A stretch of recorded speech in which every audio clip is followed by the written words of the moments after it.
reprenem una mica el 2022 aquestes sessions. Al gener no va ser possible poder-les fer, tots sabem per què, no? Però bé, la reprenem amb el Jesús Ruiz, que ens farà una mica de maneig de síndromes confusionals, a veure si ens aclara una mica les idees. El Jesús és farmacèutic hospitalari, ell és doctor en farmàcia per la Universitat de València i està actualment en el Servei de Farmàcia de Sant Pau, més específicament en la unitat d'atenció a fragilitat. Amb ells treballem molt conjuntament per mantenir una mica la continuïtat assistencial, dels pacients que ens arriben, tot el que detecten ens ho poden traslladar i la veritat és que tenim una relació bastant directa i fàcil amb tot el seu equip. La veritat és que agrair-te molt, molt, molt el temps que ens pots dedicar i segur que serà molt enriquidor. Recordar-nos només preguntes pel xat, així després les hi podem traslladar.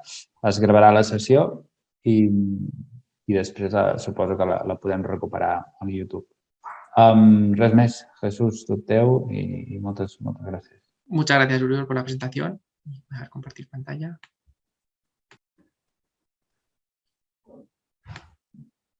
Se ve bien, ¿verdad? ¿Sí? Sí. Vale, pues muchísimas gracias por la presentación, Uriol. Pues vamos a hablar un poquito del manejo del síndrome confusional y la verdad es que es una sesión complicada porque la vamos a abordar desde el punto de vista del tratamiento. Nosotros pues somos compañeros de farmacia, es un poquito el tema que a lo mejor pues conocemos un poco más, pero vamos a ver que es un poco la parte más floja, más débil del manejo del síndrome confusional, con lo cual pues vamos a ver que nos siguen dejando muchísimas dudas, ¿vale? Y con esto pues tenemos que vivir e intentar hacerlo lo mejor posible. Bien, hablaremos un poquito del síndrome confusional y del diagnóstico, pero bueno, aquí no entraremos porque vosotros seguro que conocéis mucho más este apartado y dado el perfil de paciente que soléis tener, desde luego pues os encontráis mucho con esto y desde luego lo conocéis de sobra. Hablaremos un poquito de qué eficacia, qué evidencia tenemos con los fármacos para el manejo del delirio, el síndrome confusional, qué efectos adversos podemos esperar. Incidiré un poquito en un aspecto que estamos viendo que es importante en este grupo de pacientes, que es la carga anticolinérgica de la medicación habitual y luego pues tendremos una serie de conclusiones. Bien, pues por iniciar un poquito la sesión e introducir el tema, pues todos sabemos un poquito qué es este delirio, este síndrome confusional, ¿no? Si nos vamos propiamente a la definición. Bien, pues es una alteración de la conciencia, como sabéis, que hace que ocurre en un corto periodo de tiempo y que no puede ser explicado por otra situación, como puede ser una evolución de la demencia, ¿no? Y si vemos los criterios de MS5, pues un poco los vienen a decir esto, ¿no? Alteración de la conciencia, fluctuación cognitiva, corto periodo de tiempo y que no se explica por una existencia de una demencia. El problema que tenemos es que vosotros encontráis muchos pacientes y nosotros también en el área de fragilidad del servicio de urgencias. A ver, parece que nos sale una apartado por aquí, que concomitantemente pues aparecen con demencia, con psicosis o con depresión, ¿no? Y a veces saber si mi paciente está haciendo un síndrome confusional en esta situación pues es complicado, ¿no? A veces, si esta instauración es muy rápida, el curso es fluctuante y hay una alteración de la conciencia, pues parece que nos decantamos más porque estamos hablando de un episodio agudo que no de una evolución de la demencia, pero muchas veces pues sabemos que esto es complicado de conocer, ¿no? Y esto pues complica enormemente el tratamiento. Seguimos pasando. Bien, también sabemos que tenemos dos manifestaciones clásicas del delirio, ¿no? Hay un delirio que conocemos muy bien, ¿no? Que es este paciente que nos viene agitado o se agita durante la estancia en el hospital y como es un paciente que identificamos muy bien, solemos tratarle muy bien.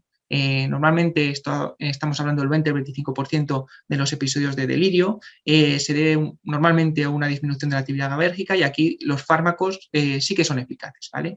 El problema lo tenemos en el otro lado, ¿no? El delirio hipoactivo, este paciente que viene muy tranquilo, muy sedado, que lo dejamos ahí, no nos molesta mucho, ¿no? Y por tanto tenemos en primer lugar muchas veces situaciones de infradiagnóstico y además los fármacos aquí van a ser muy poco eficaces como luego vamos a ver, ¿no?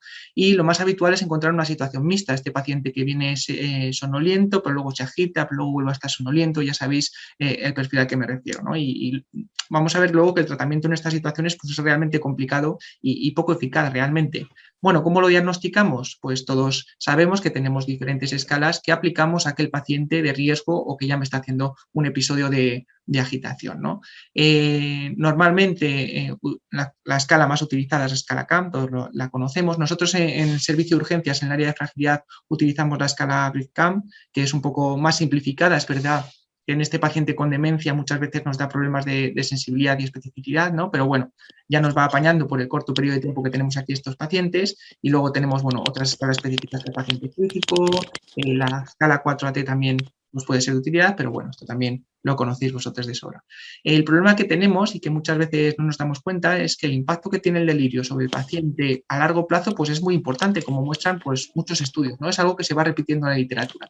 En primer lugar, bueno, la literatura nos dice las cosas, que es una situación muy prevalente, ¿vale? Más de lo que nos podemos creer. En torno a un 10 o un 30% de los pacientes que acuden a urgencias presentan esta sintomatología de delirio o hacen delirio durante la estancia, mucho más si estamos hablando de áreas de fragilidad como la que tenemos aquí en Sant Pau, y en los hospitalizados pues varía muchísimo en la literatura, pero estamos hablando del 6 hasta el 56% en algunas series, ¿no? Y lo más importante es no solo que es muy frecuente, sino que, como hemos dicho, tiene unos efectos realmente nocivos, ¿no?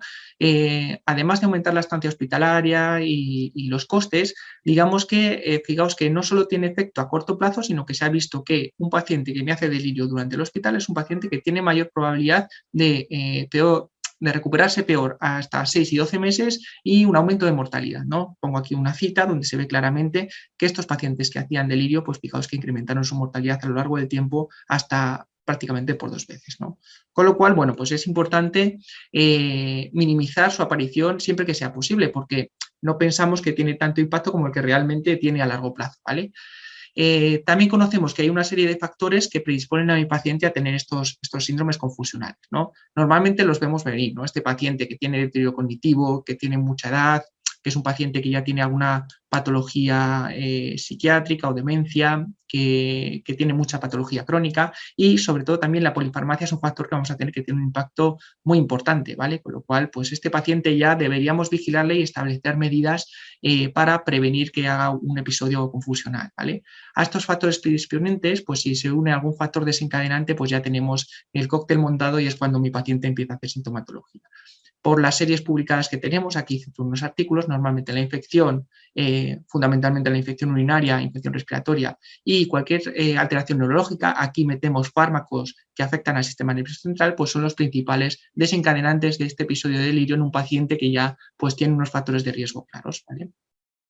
¿Qué nos dicen las guías que debemos hacer en este grupo de pacientes? Bueno, pues todo lo que soléis hacer en cualquier paciente, ¿no? Anamnesis, una buena exploración de la historia, exploración física, analítica, etcétera. Aquí cabe destacar que casi todas las revisiones inciden en que es muy importante hacer una buena historia farmacoterapéutica del paciente porque, como vamos a ver, hay mucho fármaco detrás de estos episodios, ¿vale? Muchas veces es concomitantemente a una ITU, a una infección respiratoria, pero realmente los fármacos pues, juegan un papel muy relevante en el desarrollo del delirio.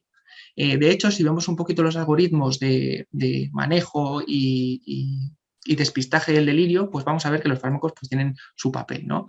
¿Qué nos dicen estos algoritmos? Pues en primer lugar, en este paciente que se me presenta con esta situación, lo más importante es establecer una serie de medidas que prevengan que mi paciente siga agitado, ¿vale? O siga somnoliento con este síndrome confusional.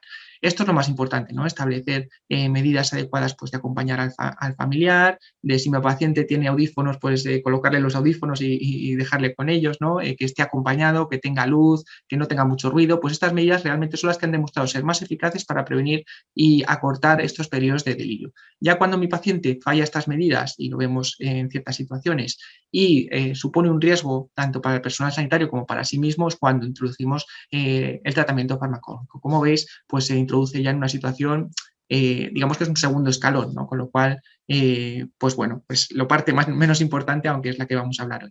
Y con respecto a cuando queremos identificar el origen, fijaos que los algoritmos de despistaje diagnóstico pues establecen que debemos que analizar muy bien qué fármacos puede estar llevando el paciente y que pueden estar desencadenando el delirio, ¿no? Es una de las partes del algoritmo diagnóstico de esta situación.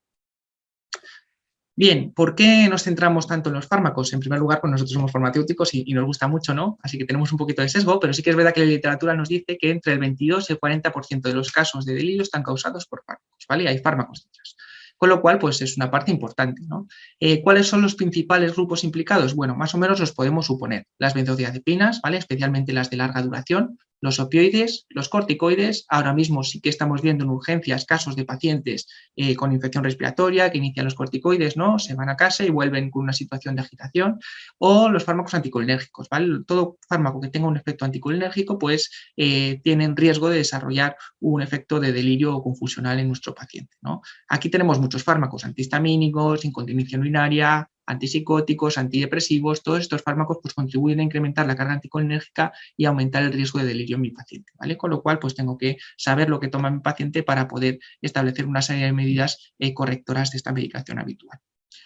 Bien, y ya cuando nos vamos al manejo, una vez que hemos diagnosticado y conocemos qué toma mi paciente, pues si nos vamos a los criterios de calidad que se establecen para el manejo del delirio, pues fijaos que, bueno, hay unos criterios de detección temprana, de evaluación, de intervenciones para prevenir el delirio, y el último punto que hablan las guías, un poco, bueno, recomiendo esta que está bastante bien porque te incluye algunos indicadores para saber si estoy manejando bien o mal esta situación de delirio, es que minimice el uso de medicamentos antipsicóticos. Es decir, que digamos que esta sesión se trata de cuanto menos fármacos ponga, mucho mejor, ¿vale? Con lo cual, pues veremos que realmente son fármacos que debemos evitar en la medida de lo posible y establecer medidas preventivas más que tratamiento en este grupo de pacientes.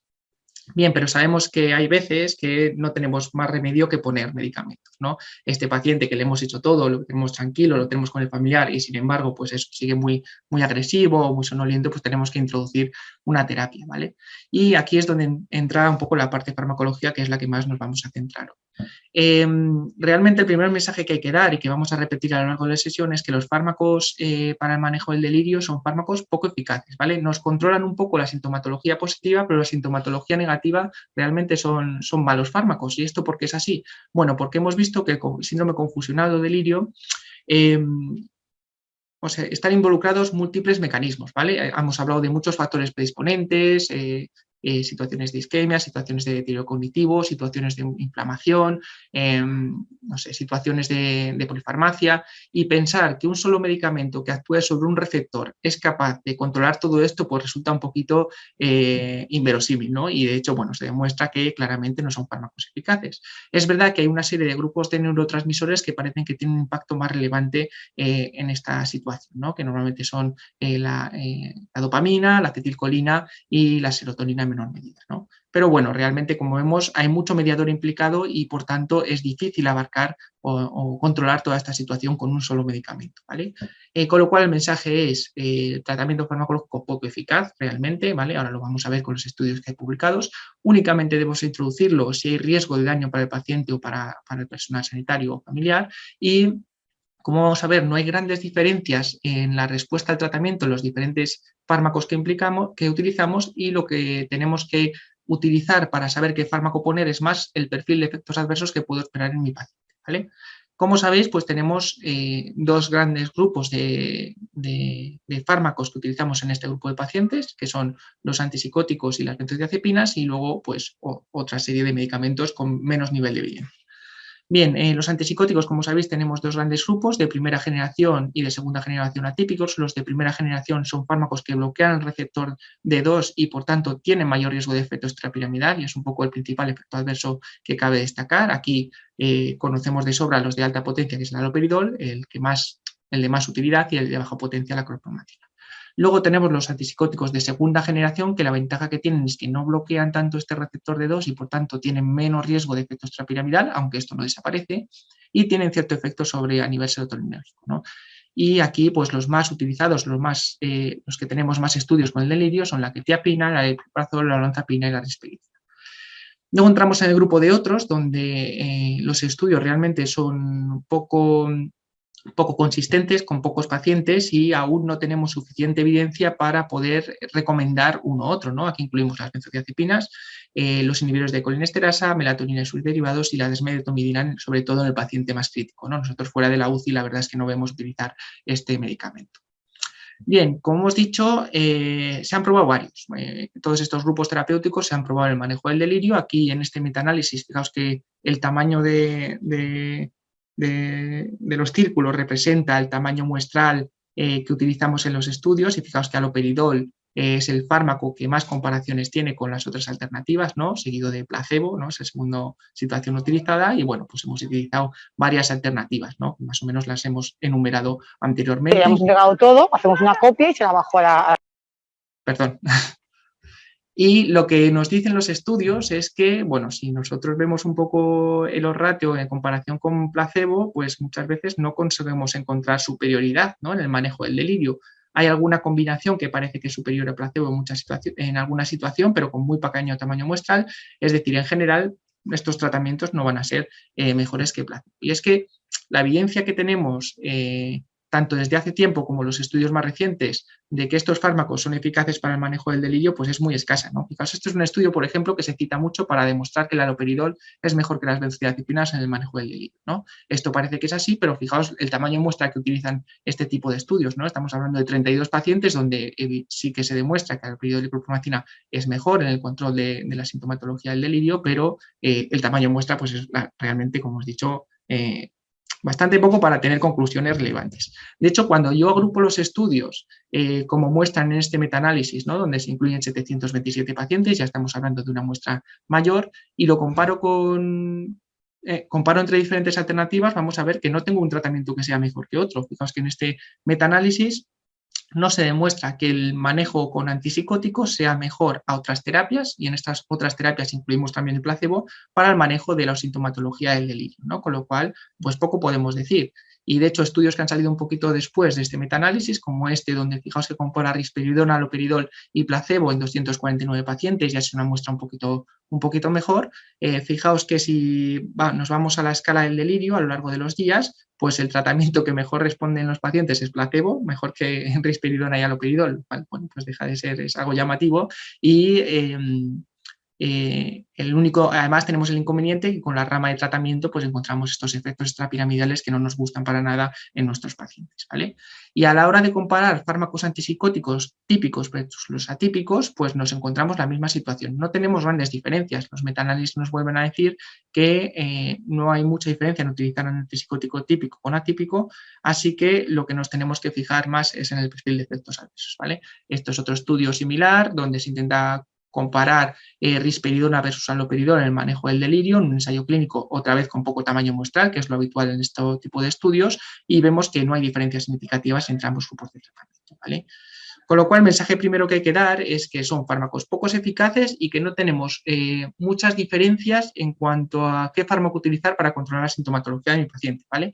Con lo cual, la estrategia que parece más acertada es que yo haga la selección del fármaco en base a los efectos adversos que puedo esperar en mi paciente, ¿vale? Más que intentar buscar una mayor eficacia, voy a tener que intentar controlar los efectos adversos de estos fármacos, ¿vale? Y bueno, aquí os he incorporado una tablita donde se citan algunos de los efectos adversos más habituales de estos grupos terapéuticos, ¿no? Entre los antipsicóticos típicos, la haloperidol y la clorpromazina, sabemos que tenemos dos eventos adversos a vigilar fundamentalmente, ¿no? Son fármacos que actúan mucho sobre el receptor D2, con lo cual los efectos extrapiramidales son los más llamativos y tengo que tener mucho cuidado al utilizar estos fármacos en pacientes, por ejemplo, con parkinsonismo, ¿no? Debería evitarlo lo máximo posible, ¿no? O pacientes que tengan riesgo de tener alguna manifestación extrapiramidal. Además, hay un efecto adverso que luego vamos a ver, que es la prolongación del QT, que también me puede dar algunos problemas en algunos pacientes, y este paciente con predisposición a arritmias también tengo que tener cuidado. Con respecto a los antipsicóticos típicos... Perdón.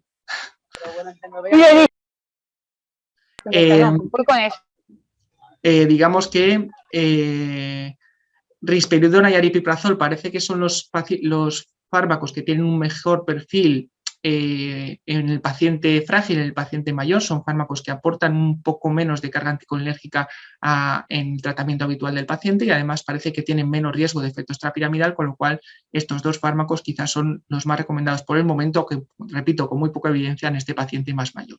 Quetiapina, por otro lado, es un fármaco que me va a ser muy útil en el paciente con parkinsonismo porque es el que menos bloquea este tipo de receptores y por tanto pues va a ser una buena alternativa, ¿vale? Es decir, el mensaje es que piense en los efectos adversos más que en la eficacia de los medicamentos a la hora de seleccionar uno u otro. Bien, con respecto a la prolongación del intervalo QT, esto es una situación que vemos cuando lo estudiamos realmente y nos vamos a los electros, realmente sí que es una situación que aparece, ¿no? Los antipsicóticos, por fenómeno de clase, pues tienen una prolongación del intervalo QT que puede ser importante en muchas situaciones. Hasta la hora no sabíamos muy bien qué fármaco utilizar y sí que tenemos desde hace poco un posicionamiento de una sociedad británica de arritmias que nos da un poquito de pistas de qué fármacos son mejores o peores en pacientes que tienen un QT ya prolongado y que me da miedo meterle más medicación que pueda generarme algún problema, ¿no? Fijaos que este algoritmo nos dice que si mi paciente tiene hasta un QT de 500 prácticamente, pues me dice que puedo utilizar dosis bajas de antipsicóticos, pero bueno, teniendo precaución, y cuando tenga un QT mayor de 500 es cuando ya me pienso muy bien qué fármaco le pongo a mi paciente.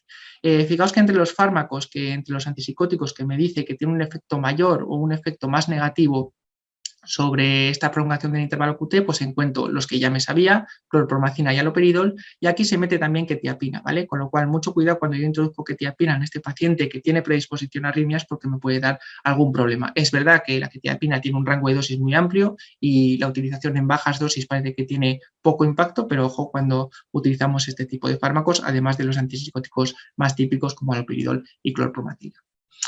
Y por otro lado, cuando yo decido introducir un antipsicótico atípico en mi paciente, también he de saber que hay una serie de alertas pues, que también son bastante preocupantes, ¿vale? En 2005 salen un par de estudios con un tamaño muestral importante, normalmente para el tratamiento de la esquizofrenia, ¿vale? Donde nos dicen que fijaos que el tamaño muestral, como hemos dicho, es cerca de 20.000 pacientes. Los pacientes en los que yo inicio antipsicóticos atípicos, ¿vale? Parece que tienen un mayor riesgo de mortalidad, ¿vale? Sobre todo esto ocurre en los primeros 40 días, ¿vale? Con lo cual, el mensaje que nos dan las agencias reguladoras, esto posteriormente se ha ido demostrando también con más estudios, es verdad que parece que los que llevan antipsicóticos atípicos a veces tienen más perfil negativo o más riesgo de mortalidad per se que el otro grupo, pero bueno, se ha ido replicando a lo largo de los años y parece que efectivamente estos antipsicóticos atípicos hay que tener cuidado porque pueden producir un incremento de mortalidad que aún no está muy claro, ¿vale? Lo que nos dicen las agencias reguladoras, perdón, repito, es que utilice estos fármacos lo menos posible y a las dosis más bajas, ¿vale? Las más bajas posibles porque nos da un poquito de miedo este incremento de mortalidad. Bien, aparte de los antipsicóticos, como os he dicho, hay otros dos grupos terapéuticos que tienen un mayor número de estudios y por tanto podemos tener alguna conclusión. Las benzodiazepinas, bueno, en general se han posicionado como segunda línea de tratamiento para el delirio. Es en este paciente que no responde bien o que me está dando problemas por diferentes efectos adversos, los antipsicóticos, es cuando debo introducir las benzodiazepinas. Normalmente se prefiere una de acción corta, lorazepam sería un poco el ejemplo, y nos dice que, bueno, como primera línea únicamente debemos utilizarlas si hay un síndrome de abstinencia alcohólica, un parkinsonismo o un síndrome neuroléptico maligno producido por estos medicamentos, ¿vale?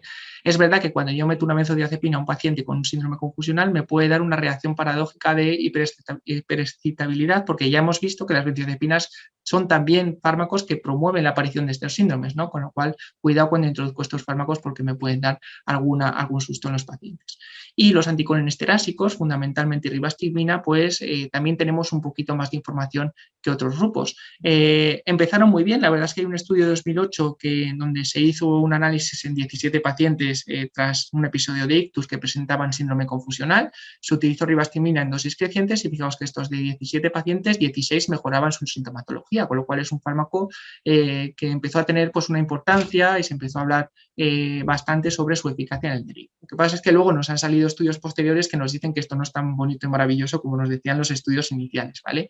Fijaos en este Lancet publicado en 2010, es verdad que en este estudio se incluyen pacientes de la UCI, no son fuera de la UCI, que son los que nos interesan más, y además son pacientes que están tratados con haloperidol, donde se autoriza la rama a ribastimina o placebo en pacientes que ya llevan haloperidol y se demuestra que los pacientes que llevan ribastimina tienen mayor mortalidad que el grupo placebo, con lo cual es un estudio también, unos efectos muy negativos en cuanto a ribastimina. Sí que es verdad que no sabemos extrapolar esto al paciente más típico nuestro, que es este paciente frágil mayor que está fuera de la UCI y que todavía no le hemos puesto el haloperidol, ¿no? Pero bueno, en cualquier caso, pues hay que tener también precaución y no tenemos muy claro cuál es el papel de ribastimina en el manejo del delirio. Bien, pues como con todo esto, hay algunas sociedades que se han posicionado, ¿vale? Como os he dicho, van a ser fármacos poco eficaces, con mucho efecto adverso, y lo que tenemos que ver es un poquito qué situación desencadena el delirio para recomendar un tipo de fármaco u otro. Si hablamos de un paciente, os incluyo aquí este algoritmo de este artículo que es bastante ilustrativo y nosotros lo utilizamos bastante, ¿no? Si un paciente me viene con un delirio secundario, una abstinencia alcohólica, aquí es donde las benzodiazepinas, como sabéis, sí que tienen su utilidad, ¿no? Haloperidol también es un fármaco eficaz en estas situaciones. Si hay una enfermedad de Parkinson, como he dicho, quetiapina va a ser la mejor alternativa porque es el que tiene menos efecto a nivel de receptor de 2 y por tanto pues me va a dar menos sintomatología a mi paciente. Si mi paciente tiene psicosis o alucinaciones o está realmente agitado, utilizaremos haloperidol porque realmente parece que es el fármaco que tiene mayor efectividad en estos síntomas positivos. Si hay una situación, un componente ansioso, pues lógicamente las benzodiazepinas también van a tener un papel. Y como vemos en pacientes con edad de más de 70 años o remencia, la risperidona, digamos que se ha posicionado como el fármaco más atractivo. Aquí hay algunas guías que también nos meten el aripiprazol como dos alternativas posibles en este perfil de pacientes y sobre todo evitar benzodiazepinas en este grupo de pacientes.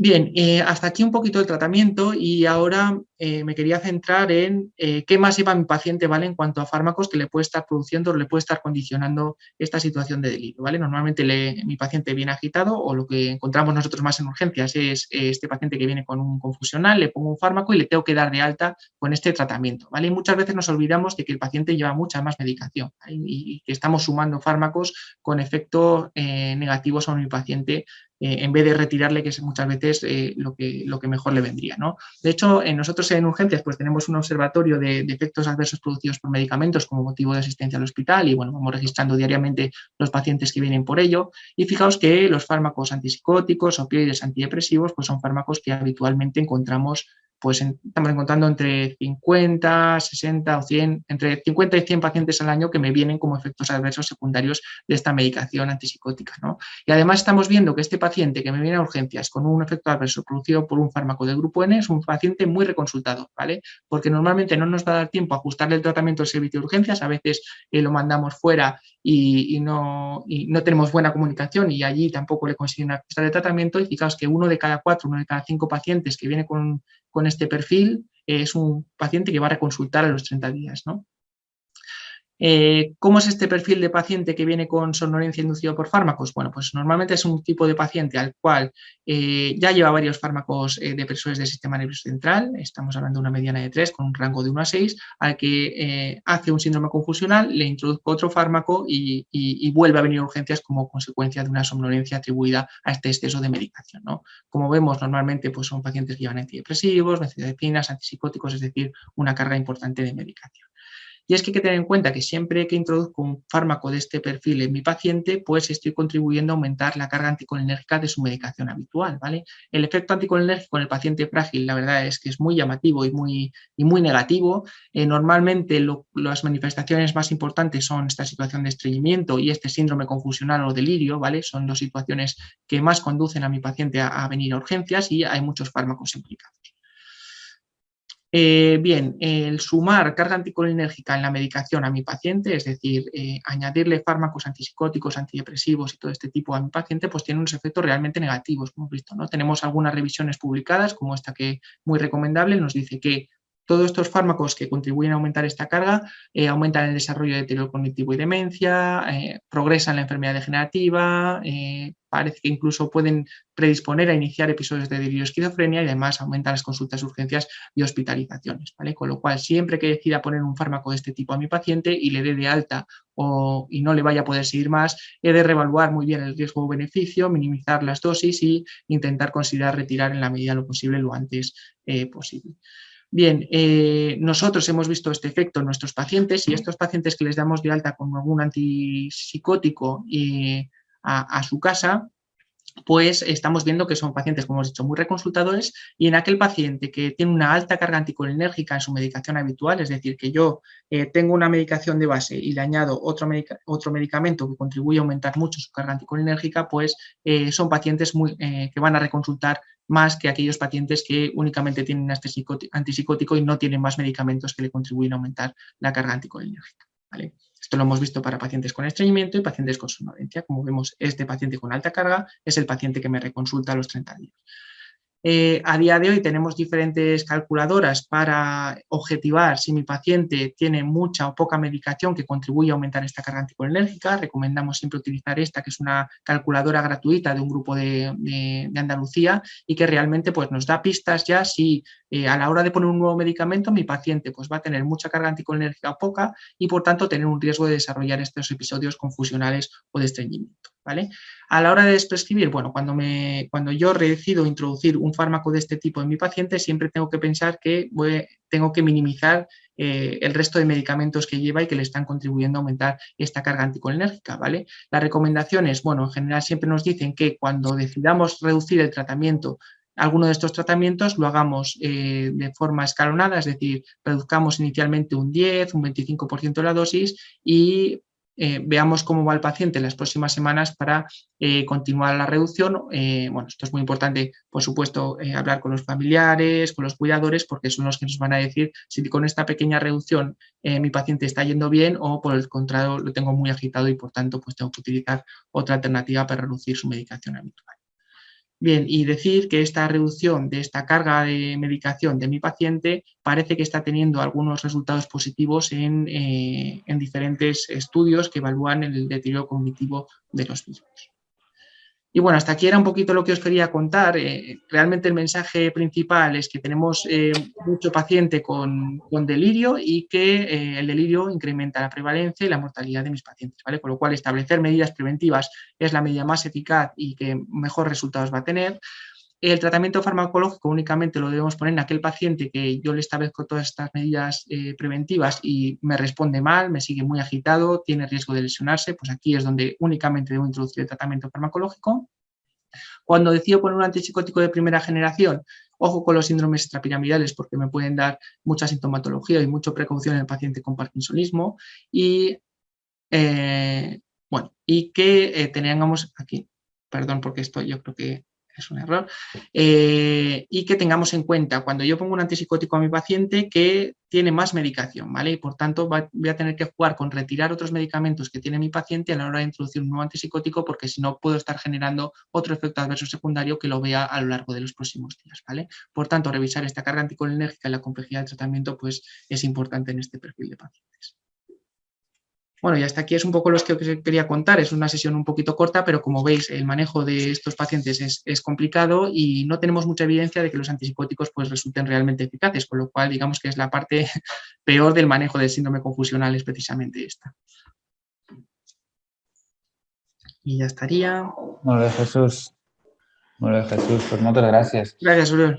La veritat és que Sí. ha estat molt clar, no? Podeu entendre per què ens agrada treballar amb ells, perquè van directes, no? I són molt fàcils. Sí, realment crec que ha sigut una sessió molt clara, molt... Bueno, que, per lo que veig tampoc no hi ha hagut masses dubtes, preguntes no n'hi ha.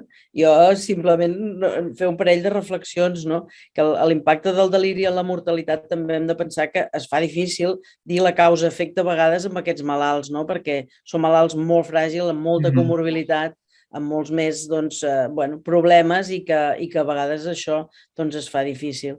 Y una otra cosa que tú la has mencionado, pero que es importante porque sí que nos lo hemos encontrado a veces, el síndrome paradójico con las benzodiazepinas, sobre todo con el midazolam. O sea, el midazolam es un fármaco que a veces le pones un midazolam, puede ser que lo planches al paciente o puede ser que se ponga con un estado de entre sueño, de golpe se te duerme y de golpe se pone a darte puñetazos, que realmente es un síndrome importante y que a veces no lo tenemos en cuenta, ¿no? Era solamente comentarios. Muchas más preguntas no tengo porque has sido muy claro con todo lo que has ido diciendo. Jo sí que tinc una pregunta o reflexió, el que vulgueu.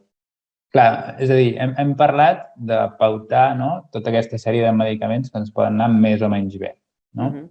Hi ha alguna recomanació de quan parar-ho, això? És a dir, no? Entenc que el deliri és algo agut, puntual, no? I probablement una quetiapina o una risperidona es quedarà pautat ja de per vida fins... Bé, per vida potser no, però... Hi ha alguna recomanació en aquest sentit? Esta es buena pregunta. Bueno, generalmente no aparece una duración de tiempo establecida. Lo que sí que nos dicen todas las guías es que lo utilice el menor tiempo posible y a la menor dosis, ¿no? Porque probablemente, como hemos dicho, si le voy metiendo medicación a mi paciente, acabará viniendo por una somnolencia o cualquier otro efecto adverso, ¿no? Con lo cual, siempre que consiga ya haber controlado en la medida de lo posible la sintomatología del delirio, aquí es donde debo empezar a pararlo ya. No es un tratamiento que se debe quedar crónicamente. Pero no hay una recomendación del número de días porque de por sí ya son fármacos, como hemos dicho, son poco eficaces, ¿no? Con lo cual, saber cuándo lo tengo que parar en algo que es poco eficaz, pues es difícil saberlo, ¿no? Per això normalment suposo que és el que ens trobem nosaltres, no, Dolors? Que s'inicia a Sant Pau, no?, o qualsevol hospital, Claro. i llavors a nosaltres ja ens ve pautat, no? I perdem una mica aquest rastre i són coses que són difícils de treure, no? Sí, totalmente.